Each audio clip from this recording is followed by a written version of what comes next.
Welcome to Hey That's Me, a commentary podcast. I'm Patrick Cotner. I'm Brian Lynch. Patrick, what are we talking about today? Well, Brian, this is a podcast where we do audio commentaries on movies and TV shows with people who worked on them who never got to do audio commentaries for them. I don't think that's true at all. It is true. Great. There's like 80 episodes at this point, Brian. Are there 80? There's pretty For close. our 100th, we should do a special one where we have everybody that's ever been a guest come and talk. At the same time? Yeah. Okay. We'll About all, what? We're all going to watch Hackers. It's our We Are the World.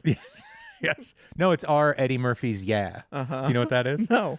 You don't know what Yeah is? No. Eddie Murphy did a song that is just celebrities singing the word Yeah. I kind of love that. Paul McCartney. Wow. A horrible person who has a movie about him out right now. Sure. He-Man. Groove. Yeah.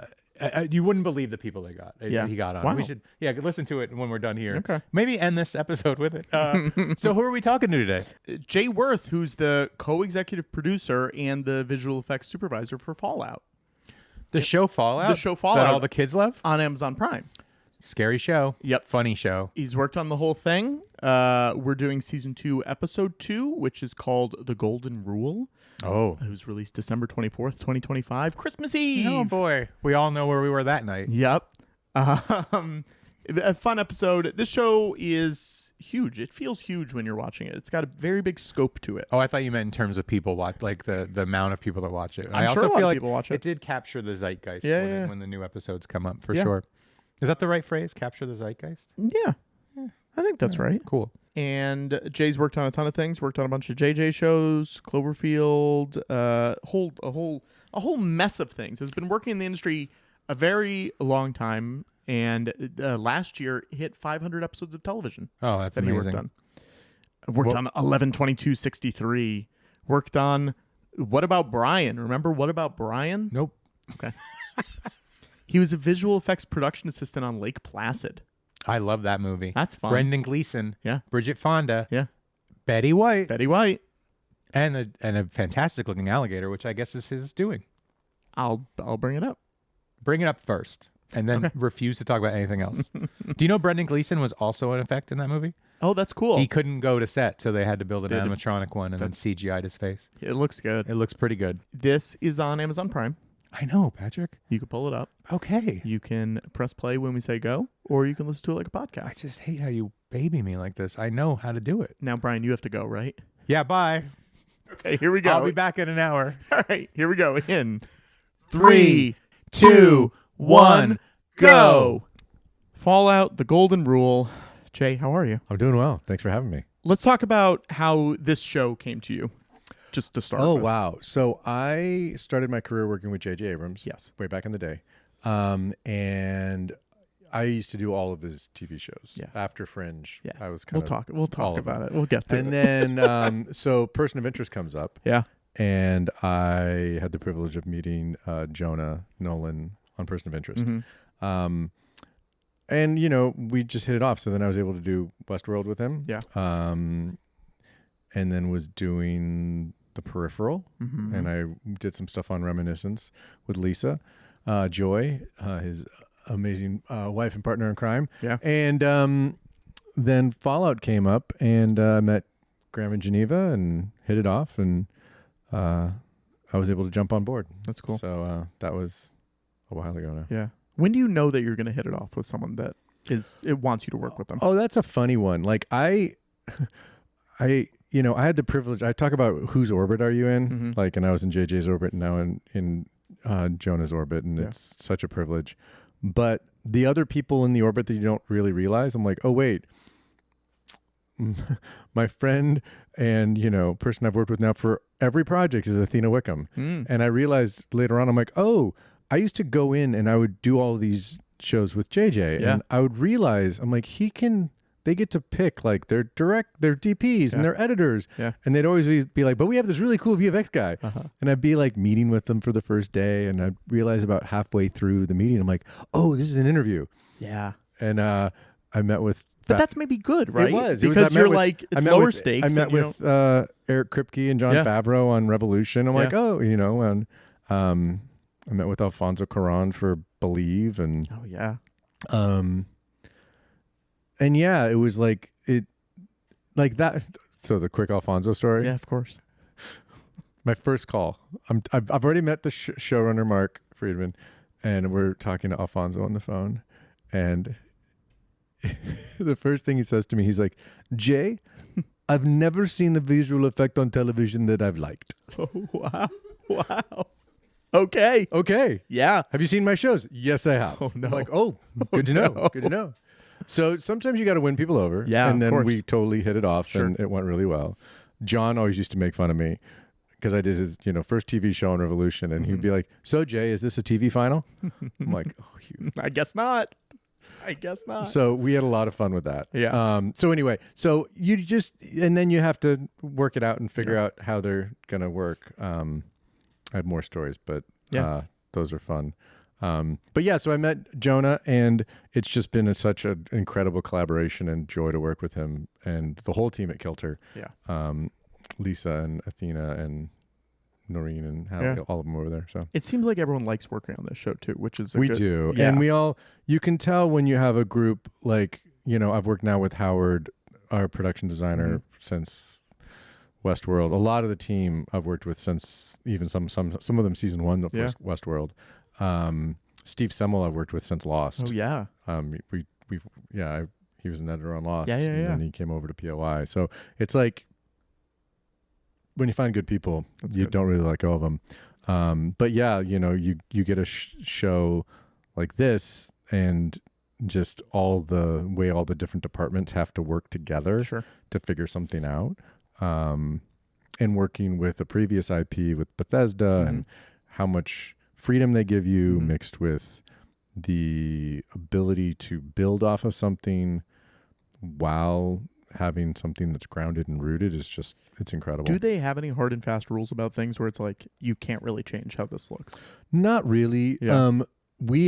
It's because they know we love the game so much that we run everything by them. Sure. But it's like, oh, that's great. And obviously there's back and forth, and there's creative purposes, and there's ideas, and they help shape things. Yeah. But they really do, let us cook as it is. And that was the thing, is like, oh, it's one of my favorite shots. So Shady cool. Sands from a different So angle. what's real in this shot? So that shot is the coming up over the back of the Caravaner going to Shady Sands. And that one, we shot it out actually in like Camarillo area on a weird road we found with that barn. Yeah. And initially Shady Sands was supposed to be in a different part. That was just a pickup. And then we're like, oh, what if we put it there? Because we want to see it for when the bomb goes off. Yeah. And so it was the Caravaner and the cars and everything in the foreground, and then nothing else after that. Okay. But then I'm such a nerd because I grew up in LA about where things are in the world. I actually picked this weird hillside.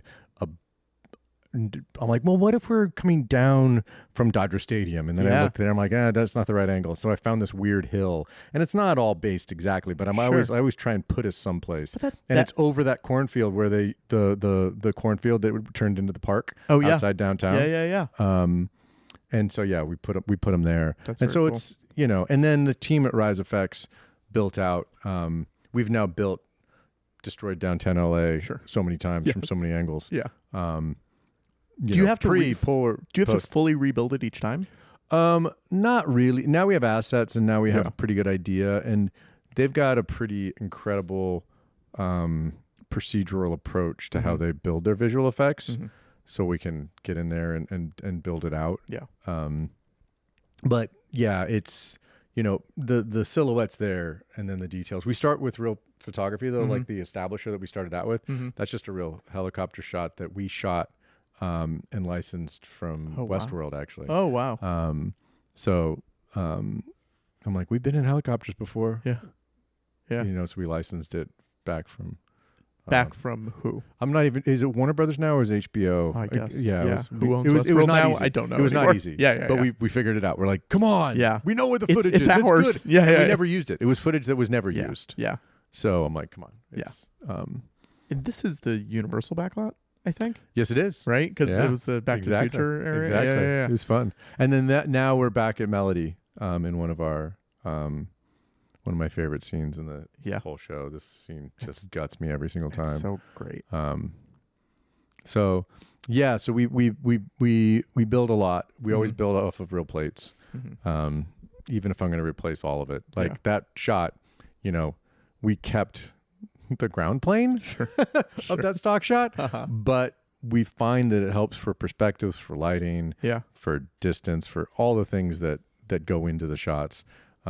Was that a learning curve, or was that something that it's always been the way we've always done it? Okay. And part of it started when we broke and we didn't have any money. Yeah. It was like, well, what if I took a shot and I wasn't going to replace all of it? Because like even for Westworld, when we're doing all the stuff when we built up for when she goes out into the world for season 3, we always started with real plates because we wanted to be in LA. And, you know, the other thing that gets a little tricky, and the reason why we shoot a lot of our own plates, is because we still shoot on film. Yeah. And so when you shoot on film, that was the other reason why we really wanted to use those. I'm like, where else are we going to find film plates for LA that are really good? And then we don't have to do a post process, and we can do it. Yeah. But it's always nicer to start with the native that makes sure it matches. What are the? Oh God, I know. That's this shot, and then this shot of when we're blowing up Shady Sands. Yeah. Every single thing is replaced in that shot. Sure. Because of the dust coming through, the shockwave coming through, the trees coming through, the dust, the cars moving, all of it. It really is amazing. Look, because this is, you know, obviously budgets are different now than they were on network TV years ago. But like, it looks like a movie. I know. And this looks like a movie, you know? And it's really impressive that you can do that on a quote unquote TV budget. And we still have... I hear about some budgets that are out there in the world. I'm like, I want that much money. We don't have that much money. We did all. That's fascinating. We did all of Westworld season 1 for $3 million. The whole season. Oh my God. Whole season. Yeah. And you had Anthony Hopkins. I know. That's crazy. That's where all the money went. I don't know what the budgets were. Sure. But that's the only one I share because it was so long ago now. But you know, we've that's always. I mean, I did broadcast television for years. Yeah. For Alias, our budget was $25,000 an episode. Wow. Lost, we got it up to 40. So it's like you just figure out how to make it work with what you got, and you find the right artists and you find the right teams. And I always feel like my one of my jobs as a supervisor, well, my main job, is to give everybody a safe playground to play in. So we say no to a lot of things. And that's why I love working with Jonah so much, is we do try to do everything practically. And we only really rely on visual effects for the things that we can't do practically, rather than kind of doing it as a default of, well, what if it's just visual effects anyway? It's like, it's going to cost more. You're not going to like it as much. It might make someone else's jobs quicker, but not mine. How many different VFX companies do you guys use? We use a lot. Yeah. I mean, well, you know, I hear about shows that use like 16, 18. Sometimes we have like, you know, some 4 or 5 main ones, and then we've got like 4 or 5 smaller ones. But we give everybody a little chunk. Sure. So it's like, okay, we were able to work with Reno Visual Effects in Montreal this year, and they did a lot of our set extensions. I've been wanting to work with them for years. The company ILP, my favorite VFX company name ever. They're named Important Looking Pirates. They're in Sweden. They're amazing. Great. Great. They did a lot of hero stuff for us this year. They did all of our vertibird. I mean, all of our rad scorpions and stuff. Oh, sure. So this sequence Rise did for us for Max coming up to the dirigible for the first time. So this is real plate photography that we shot out in Dumont Dunes. And what we did here is that's the helicopter that's shooting our plates for when Max is in the helicopter. So we have a 3-camera array on that. And then we film it with a film camera. So that's where the background matches what's in there. And we use the helicopter as a proxy. Wow. And then this is just, then we also had a 6-camera array, and we flew that for what's on the deck of the Caswenin, and this is us filming our 6-camera array with our film camera. So it's all this, the math. Do you go on those shoots? I did that. Yeah. I worked on that. I did that one. And then this is all shot on the volume. And this is one of the only ones where obviously we had to replace what was out there because we didn't have the model. Of course. But most of the stuff that we shoot on the volume, we don't replace. So like that's a real plate. Those are real plates out there, even if everything else is CG, digi-doubles inside there. And then this shot right here, this is actually on the volume. So this is actually shooting out there onto the ground. So we did a extension there, but everything on the wall is practical. Everything on the wall is practical there. Everything on the wall is practical there. And the thing we really wanted to play with this year with shooting on an LED volume technology was to try and figure out if we could start emulating direct sunlight, which is really not easy to do.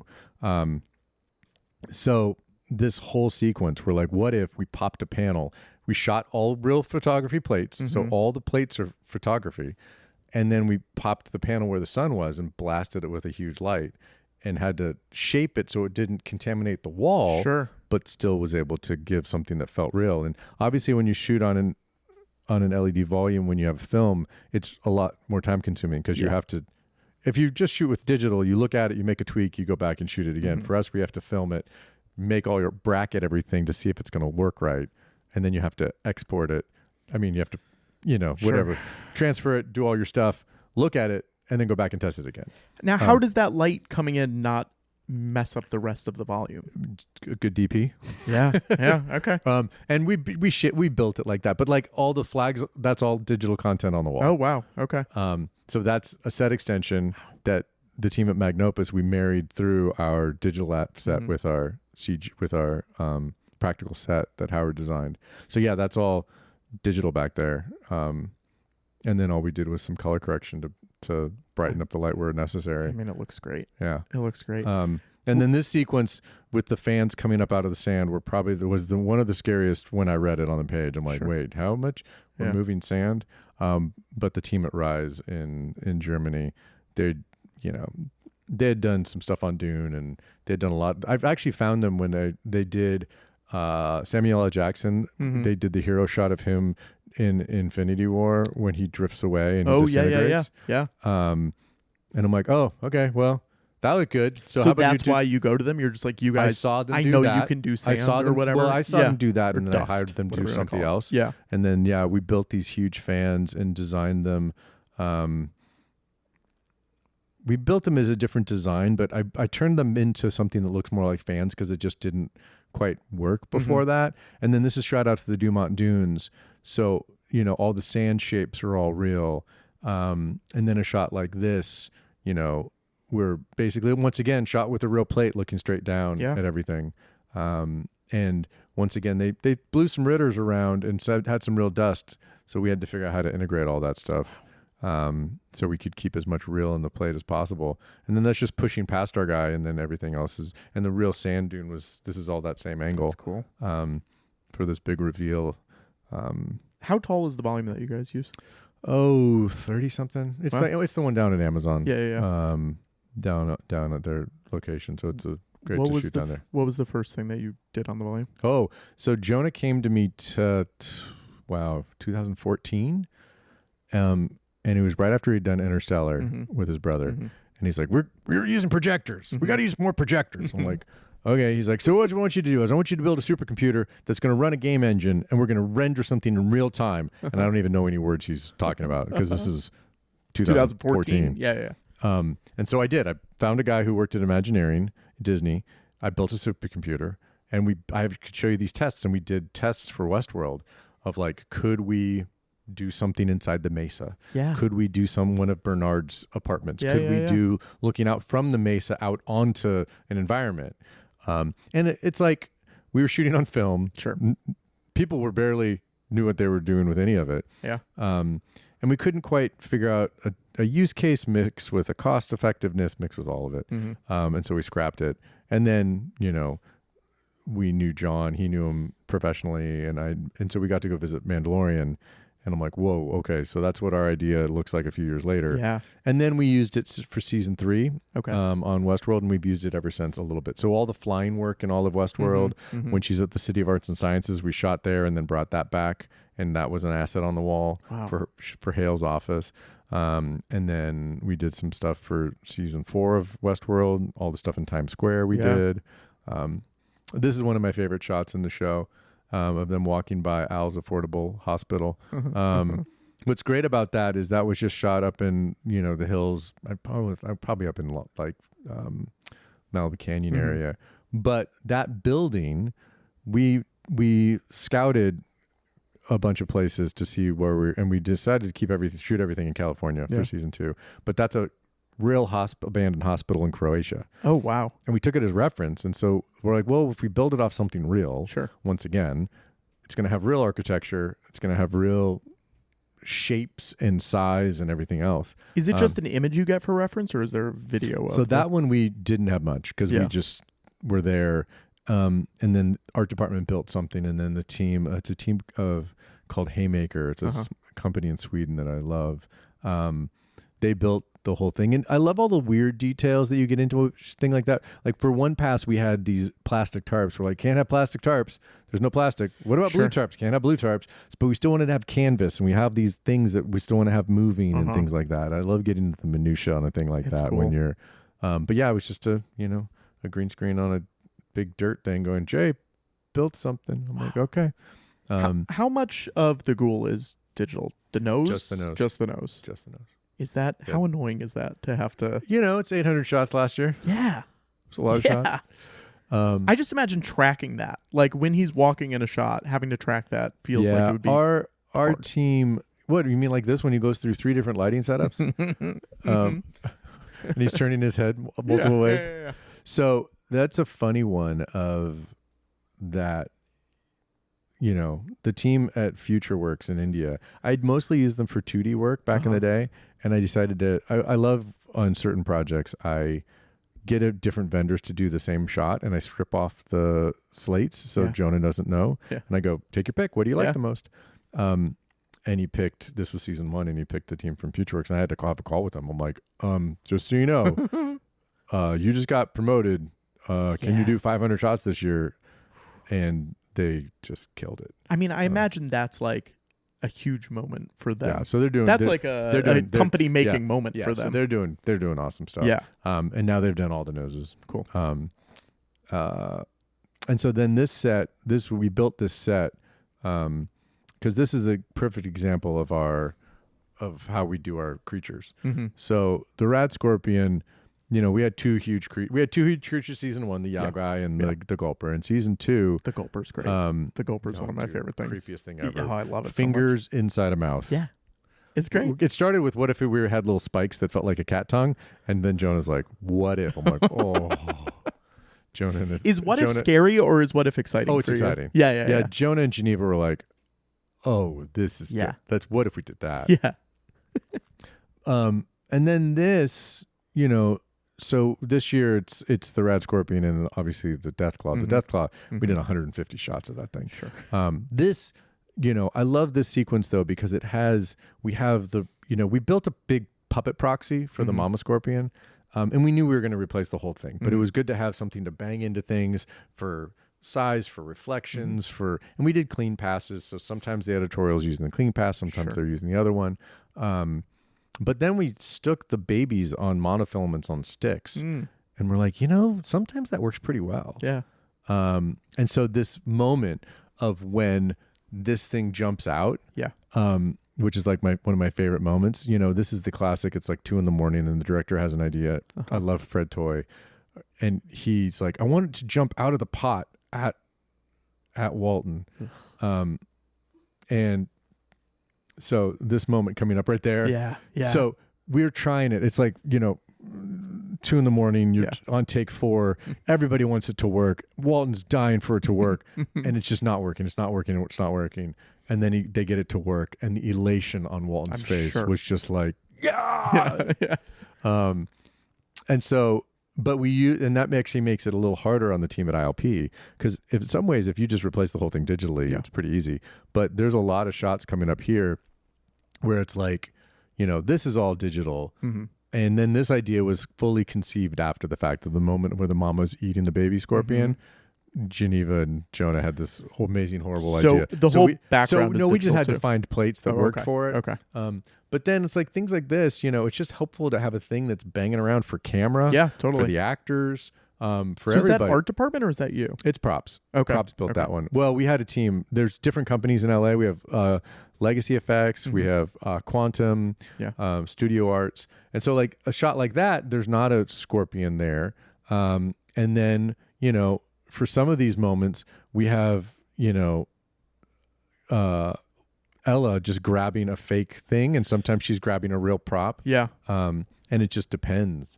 And then there's moments when the Mama Scorpion's on Walton, and some of the takes it's not there. Some of it is because you have to figure it out performance-wise, and then they have to figure out how to make all those pieces work. Have you found actors who have trouble when there's nothing there? Or are Not they all just really. used to it at this point? Yeah. They're pretty good. And then that was the ending of the night. We shot real goo all over the set. Cool. Then we enhanced, but Yeah. it's always good to have some practical there. Yeah, of course. As we say. No, it's like they're all the ones we work with, it helps. I just find it helps everybody. Mm-hmm. Actors, it really helps camera to have what the focal point should be. It helps editorial when we're putting the sequence together, so we actually understand what we're trying to put together. Sure. It helps my VFX team. I mean, it just helps everybody. Yeah. We just have found it's our methodology for all the creatures. Mm-hmm. Do you think there's anything at this point that you would not be able to figure out how to do? Oh, well, we can do everything, but we shouldn't. Sure. I think that's healthy. I think that's like the best way to look at it, right? I don't want to. I don't love doing. Howard and Jules are amazing. Set decorator. It's like I don't want to do set. They do such a great job for set decorating. Yeah. Like, yes, there are definitely sequences where it's like, okay, you're going to extend past X, but they do it better than we do. Mm-hmm. So it's like, and I don't really, if it's a certain creature, like we did the super mutant this year. Yeah. And that one's like, okay, well, we know we need to, and we're okay with the digital face on that. Mm-hmm. I find that when we're trying to do a real human face, it's harder. That one, the team at ILP nailed it because it's like it had enough of that oddity to it that there is no uncanny valley because you don't even know what you're looking at. Sure. And I couldn't believe the first version we got. We're like, that's amazing. Yeah. So I just like doing the things that push the story in a way that we couldn't do otherwise. Mm-hmm. I kind of always talk about it being, that we're not the cake, we're the icing. Yeah. So how can we be the best icing? Yeah. And not too much icing? I assume that includes the de-aging because you guys do a lot of de-aging on this. And there was de-age. Hopkins got de-aged, right? Yeah, Westworld? so that was the first one we did. Yeah. And that was a full CG. And that was an early. Oh, that was full CG. Full CG. Wow. And that one was interesting because we wanted to make him young enough where it was interesting. When you looked at Hopkins at the age we wanted him to be, I was researching so much of it and I found that American audiences hadn't seen him at that point. We were really introduced to him at Silence of the Lambs. Sure. And he wasn't that old. He wasn't that young at that point.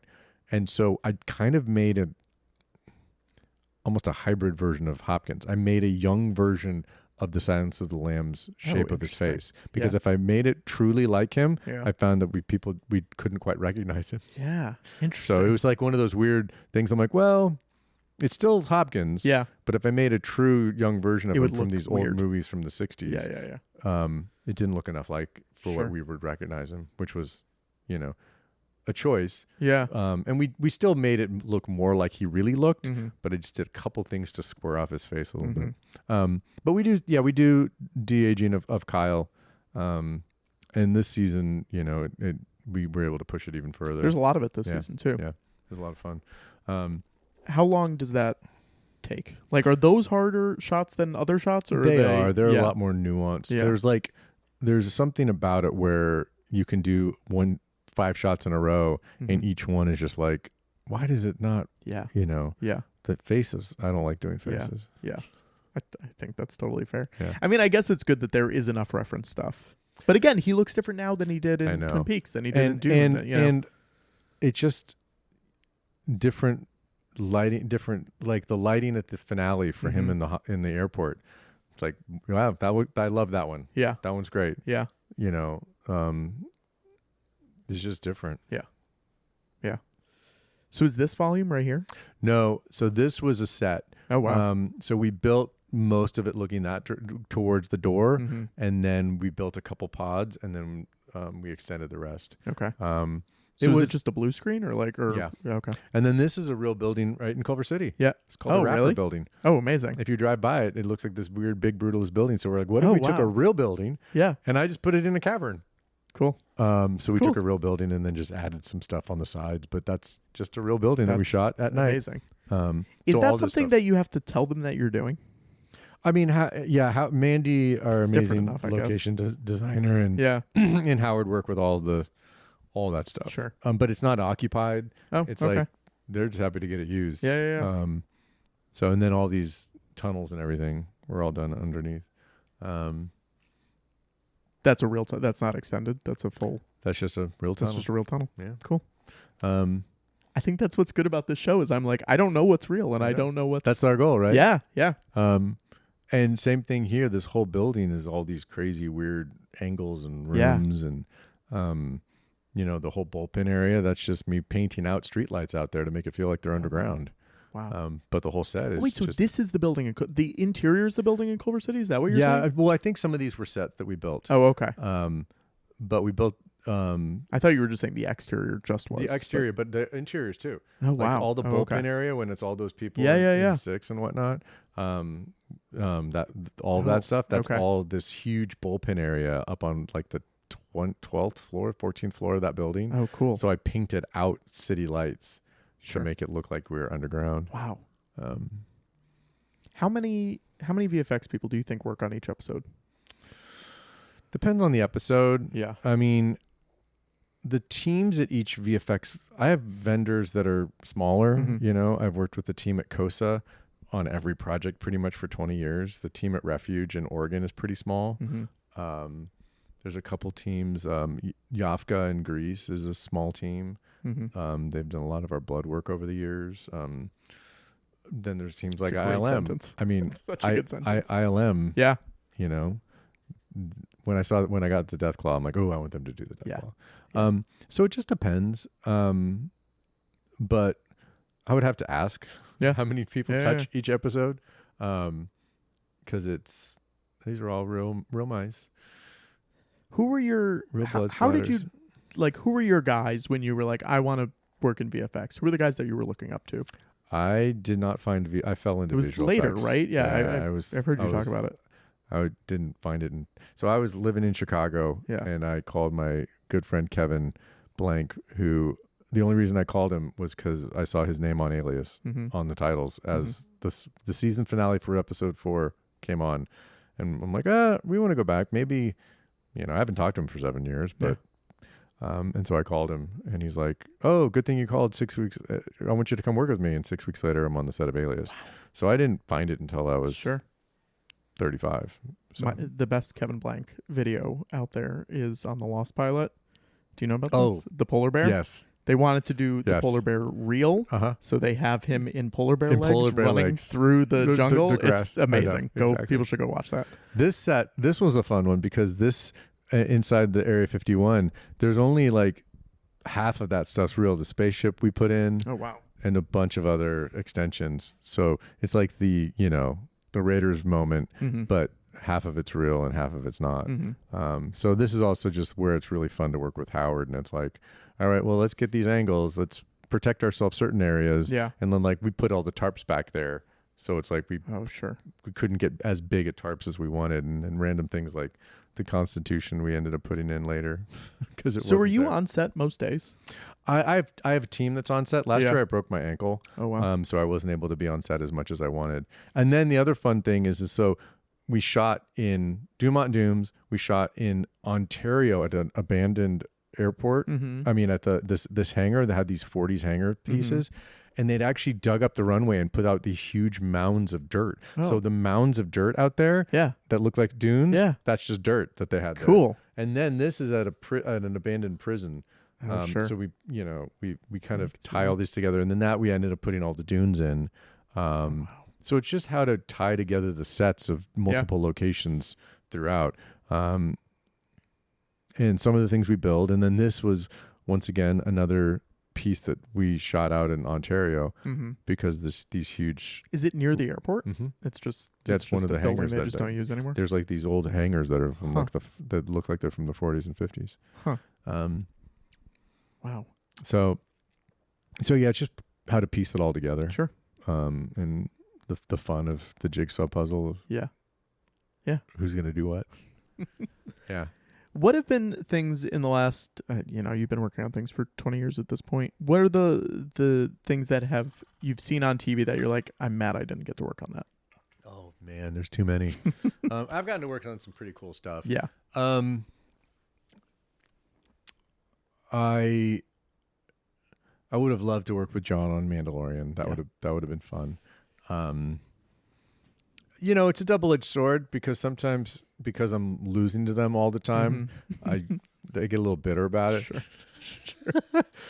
I'm like, I don't want to work on Game of Thrones. Yeah. But I mean, it's all the work that out there.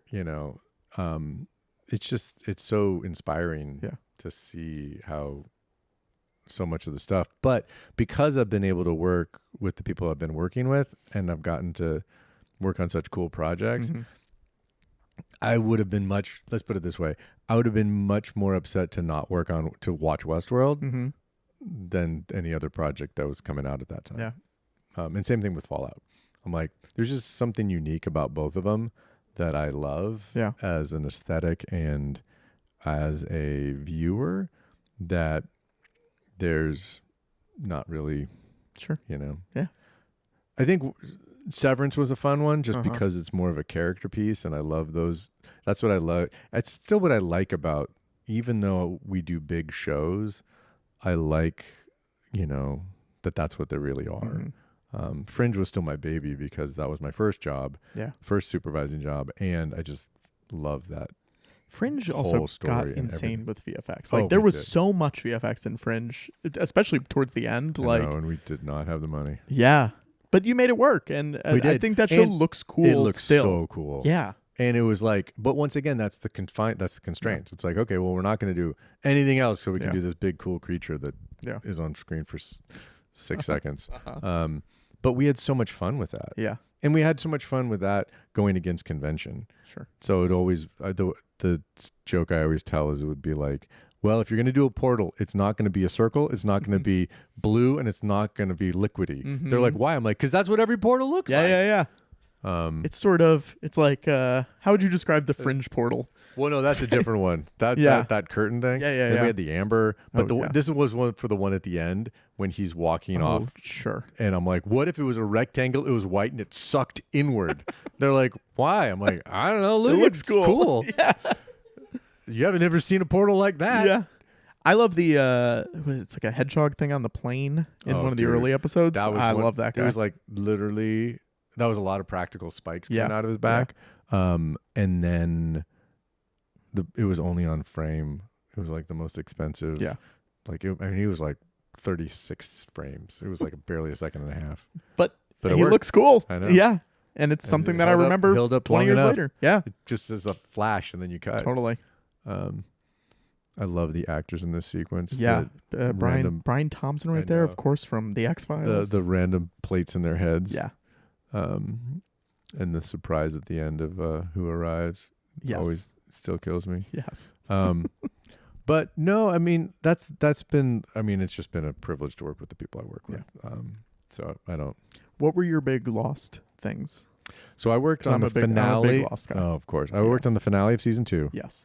which was a moment. Yeah.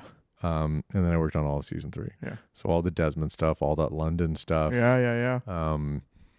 That was challenging. We had some Smoke Monster. Sure. That was Would that have been the first time? That would have been the first time you saw the Smoke Monster? Like, Yeah. really? and I always would lie to my wife about things. In the finale of final season of Alias, like we're at the beginning of the season, we're just watching it. She's like, "So is Vaughn really dead?" I'm like, "He's totally dead. He's totally dead." He comes back. She's like, "You lied to me." I'm like, "Of course, I work with JD. Of course I lied to you." Yeah. But I was on the phone during one of my meetings for the Smoke Monster, and we were just fans of the show. Sure. And I'm like, "So when Mr. Echo dies, sorry." She's like, "Oh." Let's talk about spoiler. Oh my God. What was the Smoke Monster discussions though? Well, mostly it was, we had all these ideas. First it was texture. Yeah. And then we had the ones where we would go in it and we had the little flashes of yes. images. And it was like, okay, well, how are we going to have these flashes of images? And what should they feel like? Because they're images. So they're like they're film frame sizes, but that doesn't quite feel right. So how do we make them feel ambiguous enough and integrated enough to have them feel like what we're trying to have them represent without being like weird. Yeah, those were fun looks conversations good. back It in the looks day. good. Still look good. But it was one of those things where it's like on a TV budget, seeing that, and you're like, oh, TV's Especially TV's back then. changing. It You know, is. yeah. Yeah. No, it was definitely JJ was pushing things back in the day. Is it hard now that things are coming out on like 4K or whatever? If you ever go back and look at them, you're like, ugh, I wish I that. don't. Yeah. I would be Because interested. there's nothing you can do about it. And it was, I don't mind it being a time capsule. Yeah. I'm like, you kidding? We were in standard def. Yeah. Delivering JPEGs because we didn't have the time to deliver higher resolution. They're like, do you want TIFFs or Targas? I'm like, I want JPEGs. I want 4 times smaller and I want them now because this airs tomorrow. Yeah. Get it done. Yeah. So we just did what we could do. Sure. You know, and it's fine. It still works, you know. I'm assuming the schedule on this is so much easier. We don't have as much time as you think. For season, for this season, what was it? It was basically from when we started shooting until we were done was only 13 months. Wow. With post and everything. Wow. So we started prepping, and then we started shooting in November, and we were done by December, and it aired. Wow. So it was much quicker than many larger shows. Sure. Many smaller shows too. Yeah. But that's really a testament to the artist, as well as really a testament to Geneva and the editorial team being able to get us the sequences that we needed, so we had the time, and they hit every deadline for turning things over and making decisions, and we had a really clear vision early on of what we needed to do and how we needed to do it, so it helped. Yeah. It's I mean, I guess 13 months is better than 2 weeks or 3 weeks what or we whatever. used to do in broadcast days when it was 8 days to shoot, 8 days to prep. Yeah. You had to have 6 episodes aired before Christmas. Terrifying. Yeah. Terrifying.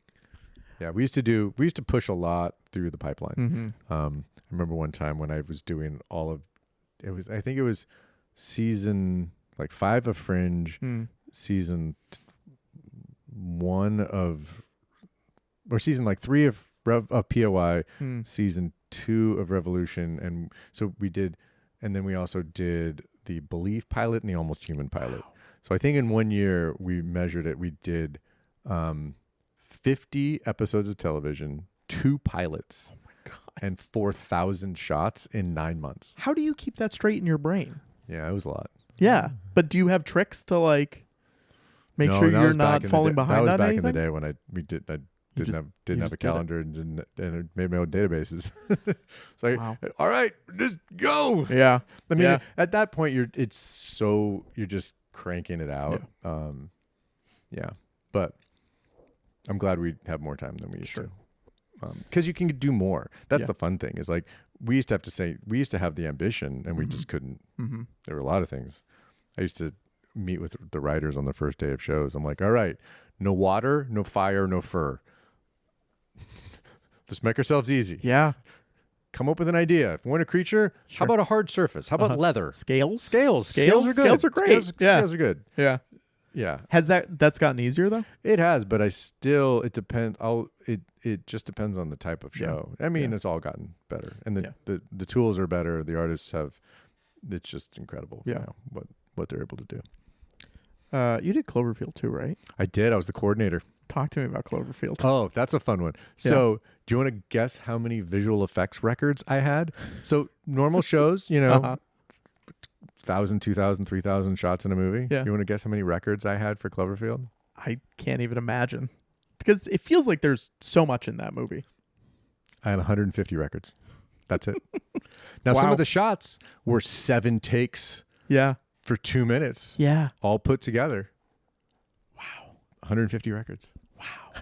Now, if you time it out of how long normal visual effects shots are, it still would have probably, because at the time, 5 seconds per shot, et cetera, et cetera. We figured out that it would have been 700-800 shots, but it still only would have been 700-800 shots. Wow.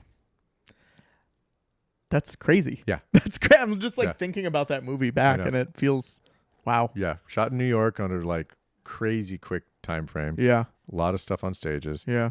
The whole bridge sequence all on a Yeah. all on a blue screen stage. Yeah. Are you good at keeping secrets? Oh yeah.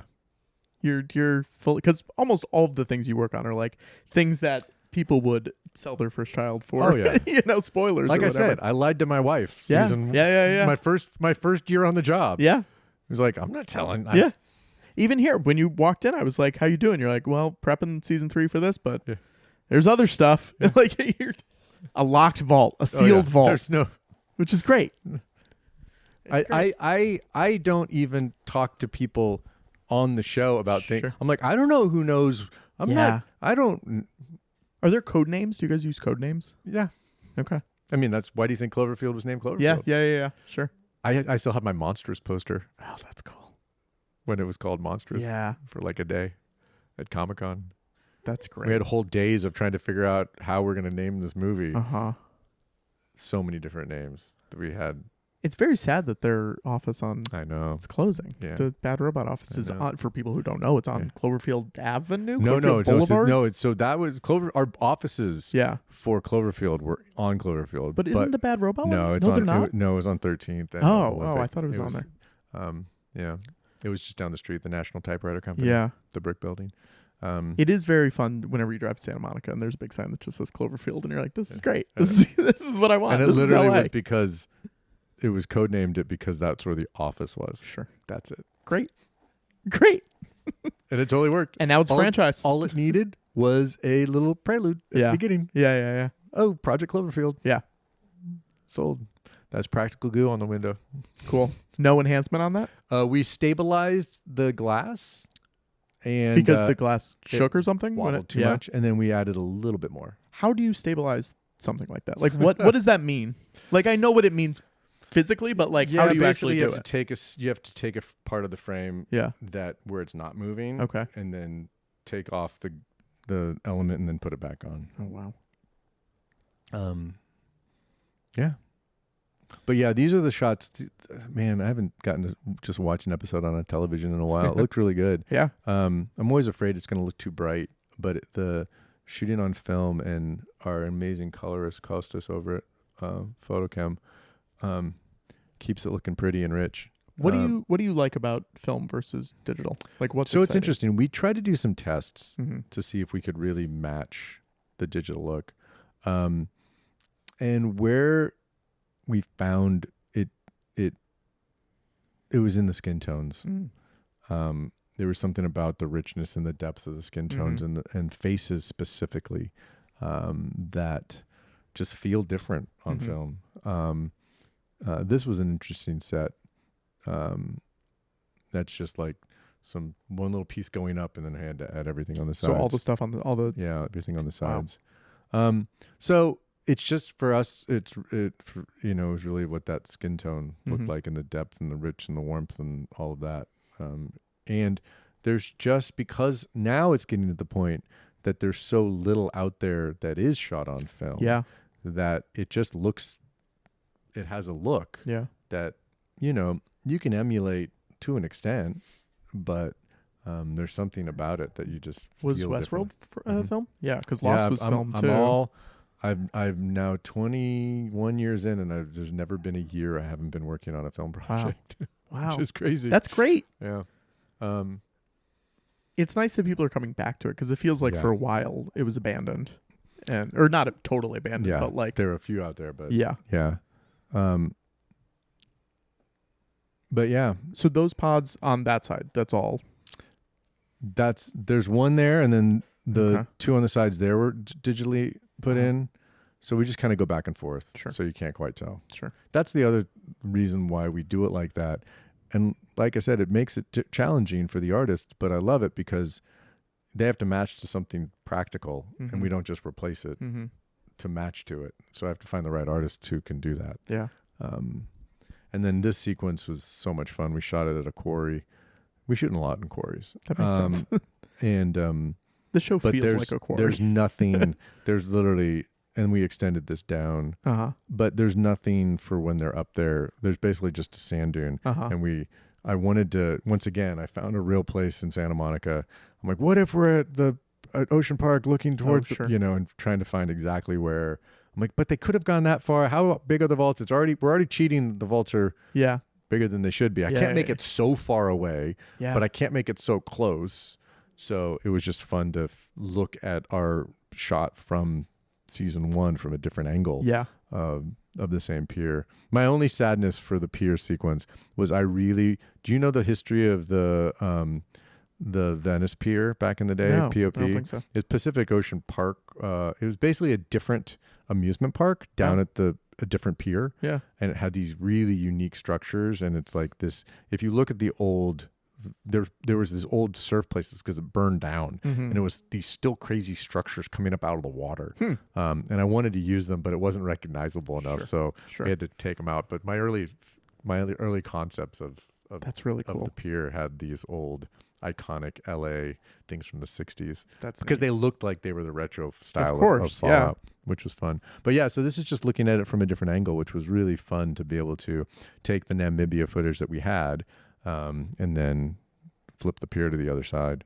And it was hugely satisfying. And then we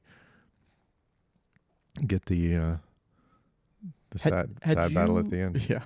Had you played the games before? I had not. I wasn't a big gamer. I played it when I got the job. And then the big one I've done is just watched so many playthroughs of so many things because I'm like, I can't ever get to the right depth.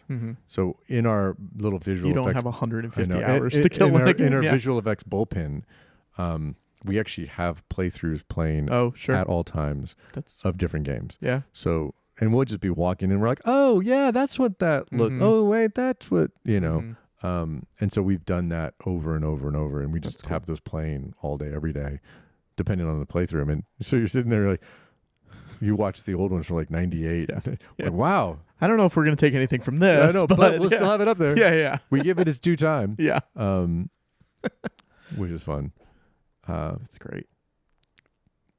He's so good on this show. Yeah. We were watching Aaron's the pilot amazing. yesterday, and I was like, he's so good. Yeah. He's got such a unique depth to him. Yeah.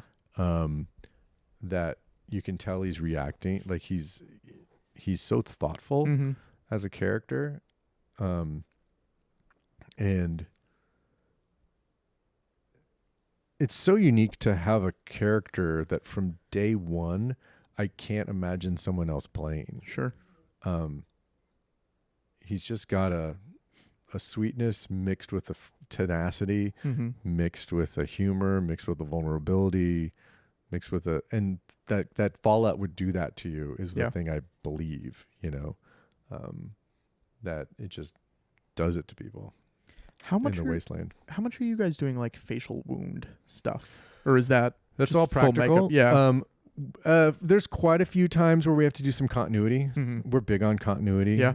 We try to not, there were things like this in this episode where it's like the shirt was this and there was blood here and like this blade didn't read enough, so we needed to make it glint a little bit. And he had some wounds on his face that we had to track in because in one take he had them and in the next take he didn't, and it just needed to.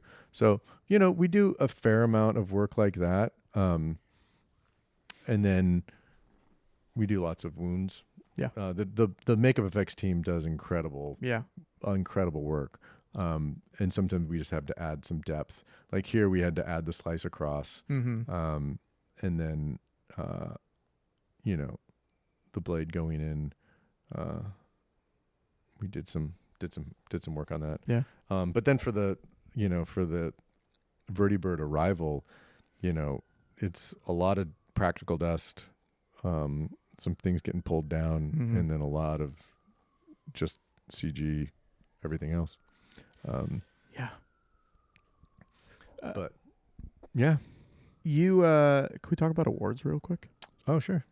I don't know. I mean, it's exciting because you've been nominated so many times for Emmys, and then you won for Westworld. Yes. What was the process of? Was there a moment where you're like, I think we're going to win this? Well, yeah, because it was the one random year that Game of Thrones didn't come out. Oh, sure. I thanked them in my speech. That's very funny. When my kids hear the Game of Thrones theme song, they're like, That's the sound of Dad losing. So that, I mean, it sounds weird, but you know, that show was so much bigger than our shows. Yes. Like, I don't even know, tenfold.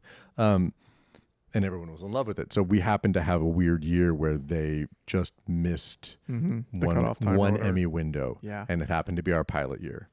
And so that's the thing. I've never been on those big shows. Yeah.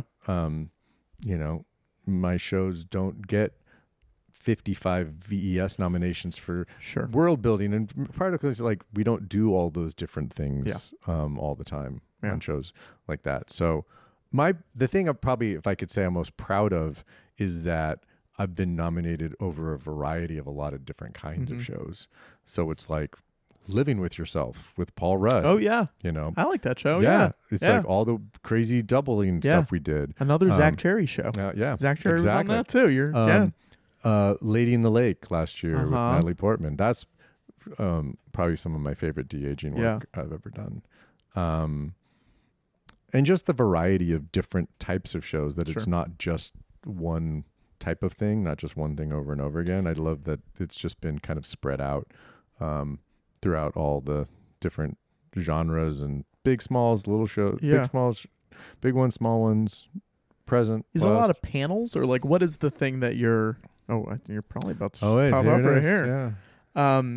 Is a lot of panels leading up to it, or how do you sell yourself leading up Honestly, to it? the biggest thing is a good reel. Oh wow. Yeah. A good reel makes all the difference in the world. But it's been a lot of different things. Hey, that's me. And it's just, it sounds bad. Like, so the smaller shows, it's, do you have a good reel and are you telling a good story? Sure. For the bigger shows, is it coming out at the right time for there to be a groundswell of interest in the show, period? We got stuck last year that our show came out in the middle of when Stranger Things was coming out at the end of the year over Christmas. And it's like, we didn't get any publicity. We didn't get anything for getting into the Visual Effects Society for last year, which made me really sad because it was actually this episode that I put in. Oh, yeah. And it was like, we just didn't, there was not time. There wasn't anything. So it's really just how that works. And do people like the show? Yeah. You know, and then, you know, each one's a little different. The Emmys are a little different than Visual Effects Society. And how you're going to kind of capitalize on the interest level and where people are at with it. Cool. Well, it's a great episode. It's a great show. I appreciate you coming on. This was super fun. Oh, I really appreciate you having me. Yeah, come back anytime. We'll do all of Fringe. Oh my goodness. Oh, that'd be amazing. I would love that. Oh, that'd be incredible. All right, I'll see you soon. Thanks.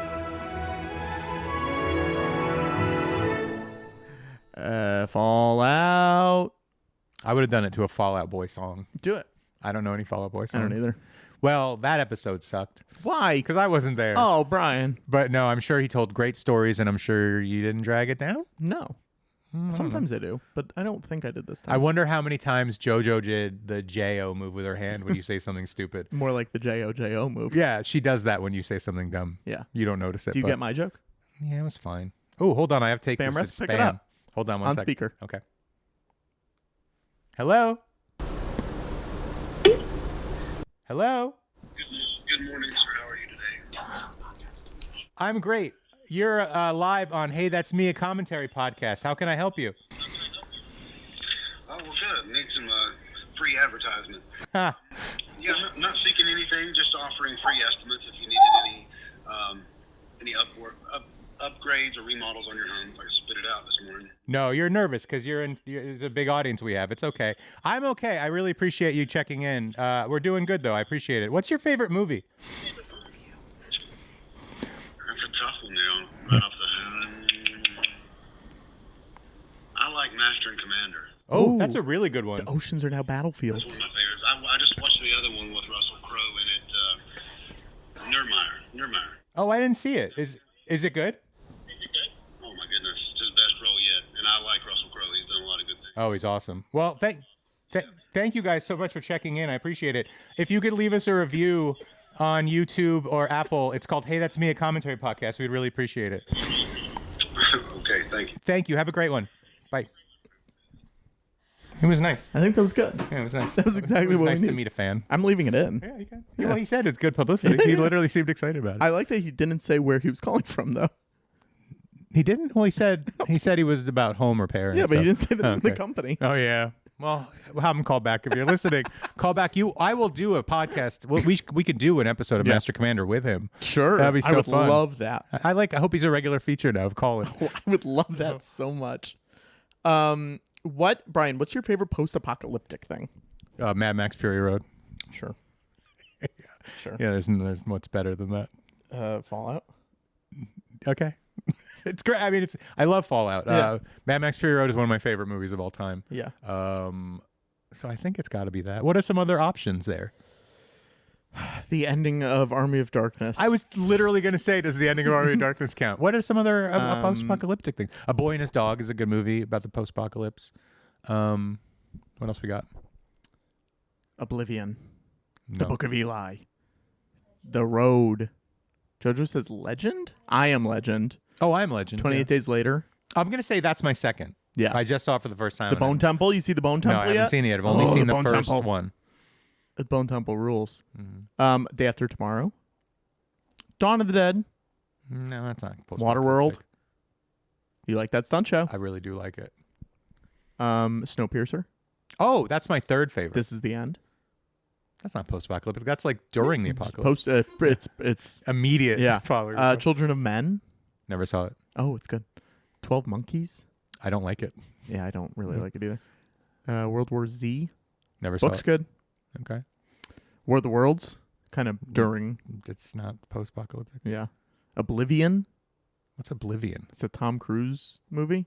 What's with that? Morgan Freeman. Came out in 2013. Oh, it's terrible. Yeah. It's one of the only Tom Cruise movies I don't like, Yeah, and the it's not good. director has made my favorite Tom Cruise movie, Yeah. which is weird. After Earth. Okay. Shaun of the Dead. That's not post-apocalyptic at all. Contagion. No. That's about Okay, it. so my ranking is Mad Max Fury Road, 28 Days Later, and then what did I say for the third one? Snowpiercer. Oh, Snowpiercer. God, I love Snowpiercer so much. Yeah. Yeah. What about The 100? I don't know what that is. Station 11? Did you watch Station I've 11? never watched Station I like 11. Station 11. I wonder if my movie Everybody's Dead would be considered post-apocalyptic. Sounds like it because everybody's dead. Yeah. What about The Leftovers? Kind of Never saw it. post-apocalyptic. What about Zoolander? yeah, Yeah. Revolution? Do you remember the TV show Revolution? No. This is terrible. This is a Is it? terrible podcast. I think Jay I worked mean, on Revolution. We're not bad all the time, but literally just reading a list of movies and shows is bad. Jay worked on Revolution. Okay, I mean, I guess it was that's Jon Favreau's first show, Full circle, then. Great. first TV show, I feel like we're missing a very big post-apocalyptic thing. created by Eric Kripke. Oh, okay. Are Really? we missing a very big post-apocalyptic? I mean, I guess the first Mad Maxes too. Yeah, That's probably the most famous, right? Is like Road I guess Warrior. so. Yeah. Walking Dead. Yeah, that's good. Yeah, Have you ever seen Mad Max Fury Road? yeah, Holy guacamole! it's good. How do they do all that stuff? I have no idea. So good. Someday we'll find out. But not anytime soon. I love that movie. You don't love that movie like I do. Mad Max Fury Road. Yeah. I've only seen it once. Crazy. I saw it 5 times in the theater. Yeah, What a beautiful movie that the is. 4K is in my mailbox right now, though. That's so great. Are you gonna get the chrome, the black and No. chrome? I have it. Is it if you worth want to it? watch it? Yeah. Is it worth it? It's a different version of Mad Max Fury Road. Sure. The Stand. Yeah, it's good. Mick Garris. He's got long I thought that- hair. Yeah. Yes, he does have. He's got long hair. I have a friend who's a big horror fan, and he hates Mick Garris. And if you mention him, he gets mad. But you know what? It's like Mick Garris has made some cool stuff. So Do why you know don't what you back Mick off? Garris, one of his early jobs was?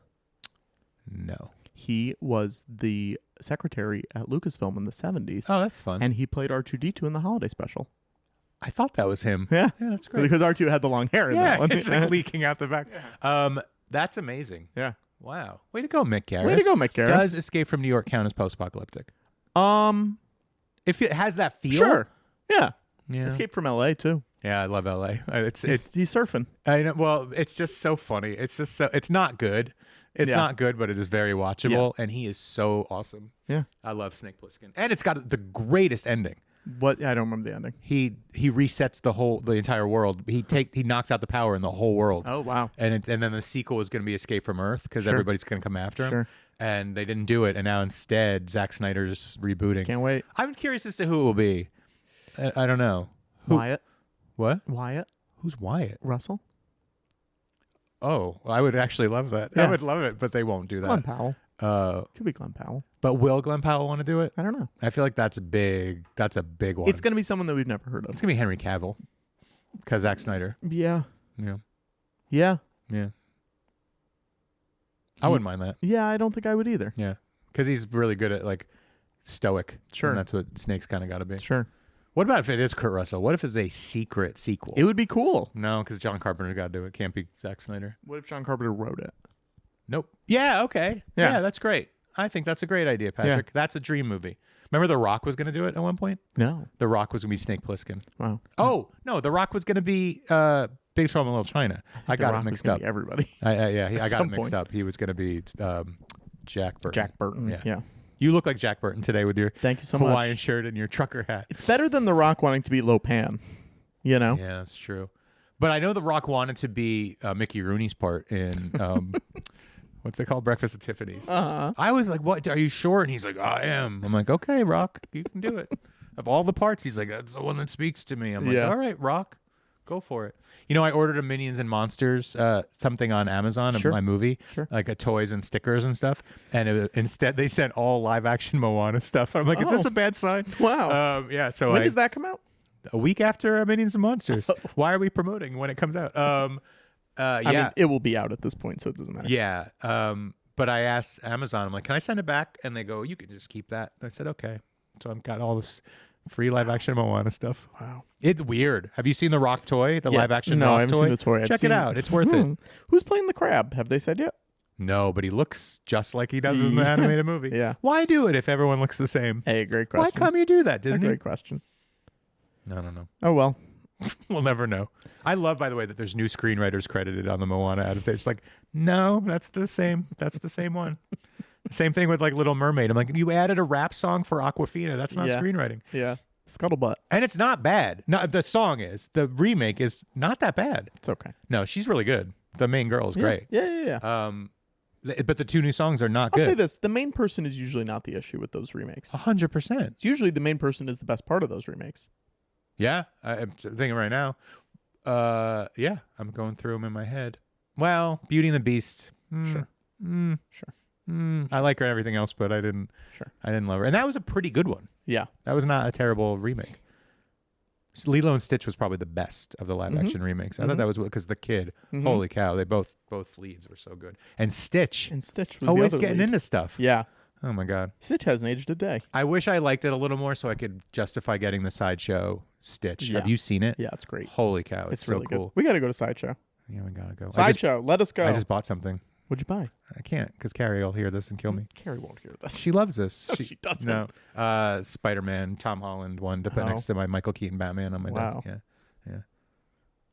Huh. I like to support movies that aren't my own that are coming out this summer. Yeah. I didn't get any Supergirl stuff though. That's No good. Lobo doll. Is there a Krumholtz one coming out? No, it's just Lobo and Supergirl. Give me Krumholtz. I'll give you I offer to give you Krumholtz all the time. Do you know that Krumholtz got in a fight with Michael Rappaport I do, and I love it. online? And love it started with Michael Rappaport being nice. Krumholtz wasn't having that. Yeah. And for that, I say, I salute you, David Krumholtz. Me too. The king. I love David Krumholtz, and I hate Michael Rappaport. Krumholtz knows I love him. Yeah. I tell good. him every time. But Michael Rappaport's our guest next week, so that's a little awkward. Oh, unfortunately, Brian, I didn't tell you I can't make it next week. Oh, it's just me and him? Yeah. Great. Cool. Go check out our Patreon, patreon.com/commentary. Go leave us a review on Apple, Spotify, iTunes, wherever. We love hearing from you. Let us know.